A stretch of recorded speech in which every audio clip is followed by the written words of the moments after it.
Et je suis donc avec le docteur Reda Abdedaïm. Bonjour docteur. Bonjour. Alors, vous pouvez nous dire ce sur quoi vous travaillez, votre domaine d'activité?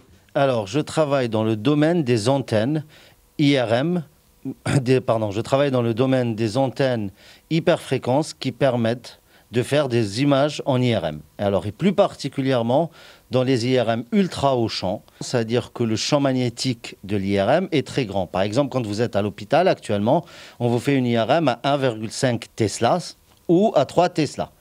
Et maintenant, il y a une nouvelle génération d'IRM qui sont à 7 Tesla et qui permettent d'aller beaucoup plus loin en résolution et donc en finesse de diagnostic. Si vous avez comme moi séché les cours de physique de Monsieur Pic, voici un petit rappel. Un IRM est un aimant qui va diriger un champ magnétique statique dont la puissance est mesurée en Tesla. Mais il n'est pas tout seul, il est couplé à une fréquence qui est une onde. Et c'est la conjugaison des deux qui renvoie une image. Et le boulot du docteur Abdedaïm, c'est de créer ces antennes qui envoient ces deux faisceaux. Bon, mais alors, où est le problème? À 1,5 Tesla, tout est fait, effectivement, les antennes existent. À 7 Tesla, il y a une vraie problématique de l'antenne, on ne sait pas les faire ou on les fait mal. Et donc, on rajoute des métamatériaux pour que ces antennes deviennent plus précises et permettent d'avoir des images précises du cerveau, par exemple. Alors là, accrochez-vous, parce que c'est du high level. Plus on a des Tesla, plus l'image est résolue. Par contre, plus vous montez en intensité de champ B0, plus la longueur d'onde, et c'est là la clé, la longueur d'onde radiofréquence associée, donc la fréquence de votre antenne, devient plus courte. Et alors, il y a un gros problème. Alors, c'est très simple, c'est-à-dire qu'elle raccourcit, et à 7 Tesla, cette longueur d'onde est d'une dizaine de centimètres. On se calme, professeur. Si vous voulez bien, pour être clair, j'explique avec un dessin.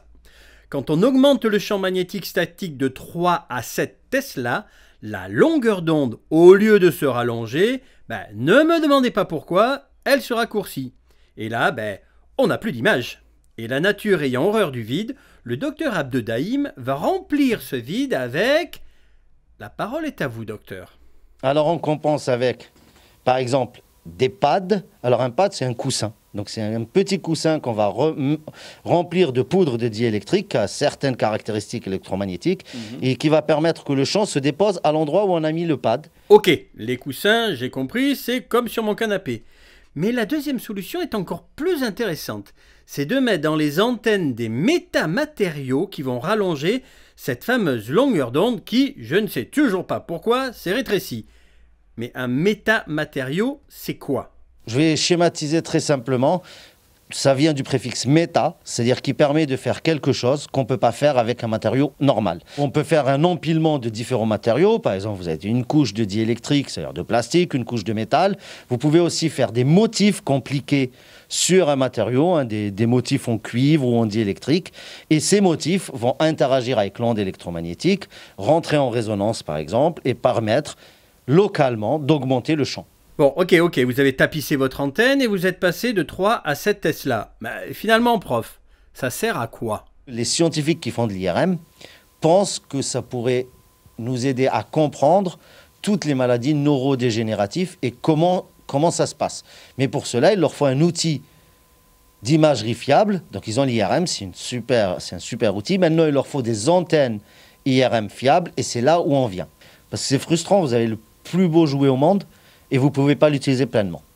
Alors, en parlant de plus beau jouet au monde, quand est-ce que vous allez mettre au point cette antenne magique pour que l'OM joue bien enfin? No comment.